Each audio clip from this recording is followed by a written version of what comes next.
જામનગર શહેર અને જિલ્લામાં 31 ડિસેમ્બરના રોજ પૂરા થતા વર્ષની ઉજવણી પહેલાં પોલીસ દ્વારા ચેકિંગ કાર્યવાહી હાથ ધરવામાં આવી છે,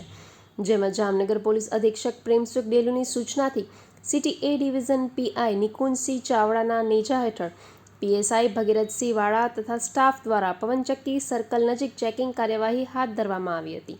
જેમાં કાળા કાચ, વાહનોના દસ્તાવેજ, ડ્રિંક એન્ડ ડ્રાઈવ સહિતનું ચેકિંગ હાથ ધરવામાં આવ્યું હતું।